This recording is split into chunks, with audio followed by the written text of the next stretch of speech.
बच्चों, आज मैं आपको लोकोक्तियाँ समझा रही हूँ। लोकोक्ति किसे कहते हैं? लोकोक्ति का क्या अर्थ है? लोक द्वारा कही गई उक्ति लोकोक्ति कहलाती है। लोकोक्ति का शाब्दिक अर्थ है लोक प्रसिद्ध उक्ति या कथन। इसे कहावत भी कहते हैं। अंधों में काना राजा, मूर्खों में थोड़ा ज्ञानी। सारी कक्षा में मीनू ही है जो हिंदी व्याकरण का थोड़ा बहुत ध्यान रखती है। बस वही उनके बीच अंधों में काना राजा है।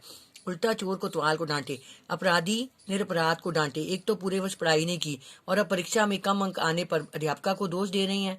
यह तो वही बात हो गई, उल्टा चोर कोतवाल को डांटे। खोदा पहाड़ निकली चुईया, बहुत अधिक परिश्रम का थोड़ा फल। बच्चा बेचारा दिन भर लाल बत्ती पर अखबार बेचता रहा, परंतु उसे कमाई मात्र 20 रुपए की हुई। यह वही बात है, खोदा पहाड़ निकली चुईया। एक अनार 100 बीमार, चीज थोड़ी मांगने वाले अधिक। पुस्तकालय में भारत एक खोज पुस्तक की एक ही प्रति थी और प्रतियोगिता की वजह से उसे लेने वाले अनेक विद्यार्थी थे। यह तो वही बात हुई, एक अनार 100 बीमार। 4 दिन की चांदनी फिर अंधेरी रात, सुख के दिनों के बाद दुख का आना। आज पैसा आने पर ज्यादा मत उछलो, क्या पता कब कैसे दिन देखने पड़े। सही बात है, 4 दिन की चांदनी फिर अंधेरी रात। किसानी बिल्ली खंबा नोचे, किसी बात पर लज्जित होकर क्रोध करना। 10 लोगों के सामने जब श्रवण की बात किसी ने नहीं सुनी, उसकी हालत उसी तरह हो गई जैसे कि सियानी बिल्ली खंबा नोची। एक पंथ दो कार, एक काम से 2 लाभ। प्रिया गई तो थी हिंदी की पुस्तक लेने, परंतु उसे वहां इतिहास की पुस्तक भी दिख गई और वह उसे भी खरीद लाई। यह तो वही बात हुई, एक पंथ दो कार। भैंस के आगे बीन बजाना, मूर्ख को अच्छी बात बताना। अरे हेमा को पढ़ाई की बात क्यों समझा रहे हो? उसके लिए पढ़ाई लिखाई सब बेकार की बातें हैं। तुम व्यर्थ ही भैंस के आगे बीन बजा रहे हो। नाच न जाने आंगन टेढ़ा, काम आता ना हो और दूसरों के दोष निकालना। शतरंज खेलना तो आता नहीं है, विरोधी टीम से हार जाने पर शतरंज के मोरे ठीक नहीं थे कहना तो राजन की पुरानी आदत है। उसके लिए तो यह लोकोक्ति बिल्कुल उचित है। नाच न जाने आंगन टेढ़ा, सांप भी मर जाए और लाठी भी न टूटे, आसानी से काम हो जाना। ठेकेदार और जमींदार के झगड़े में पंच को ऐसा फैसला सुनाना चाहिए कि सांप भी मर जाए और लाठी भी न टूटे। बंदर क्या जाने अदरक का स्वाद, मूर्ख गुणों की महिमा नहीं जानते। नमित खुद तो कला के बारे में कुछ जानता नहीं, इसलिए जब भी उसे कला संबंधी कोई चीज दिखाओ तो हमेशा मीन मेख करता है। कच्ची कहा गया, बंदर क्या जाने अदरक का स्वाद। रस्सी जल गई पर बल नहीं गया, बुरी हालत होने पर भी घमंड का नहीं जाना।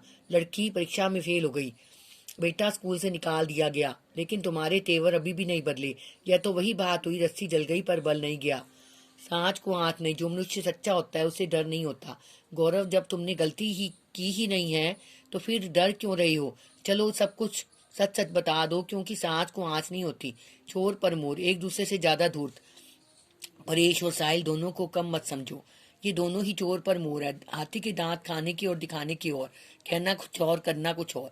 आजकल के नेताओं की तो बात ही मत करो, उनके लिए तो कहावत बिल्कुल सत्य है। हाथी के दांत खाने की ओर दिखाने की ओर, ऊंट के मुंह में जीरा। जरूरत के अनुसार चीज ना होना। विद्यालय की ओर से पिकनिक पर जाने के लिए 2500 रुपए चाहिए थे, परंतु पिताजी ने 500 रुपए ही भेजे। यह तो ऊंट के मुंह में जीरे वाली बात हुई। कंगाली में आटा गीला, गरीबी में मुसीबत पर मुसीबत आना। पिताजी की बीमारी की वजह से घर में वैसे ही आर्थिक तंगी चल रही है, ऊपर से बच्चों की पढ़ाई का खर्च भी बढ़ गया। इसे कहते हैं कंगाली में आटा गीला। चोर की दाढ़ी में तिनका, अपने पाप से डरना।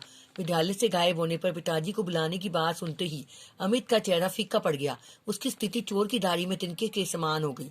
एक हाथ से ताली नहीं बजती। झगड़े की वजह एक व्यक्ति नहीं होता। आपसी लड़ाई में राम और श्याम दोनों स्वयं को निर्दोष बता रहे थे, परंतु यह सही नहीं हो सकता, क्योंकि ताली एक हाथ से नहीं बजती। जिसकी लाठी उसकी भैंस। बलवान की ही जीत होती है। सरपंच ने जिसे चाव से बीज दिया, बेचारे किसान कुछ न कर पाए। उसे कहते हैं जिसकी लाठी उसकी भैंस। गृह कार्य में आपने 1 से 20 लोकोक्ति याद करनी और लिखनी है और कंचा पाठ याद करना है।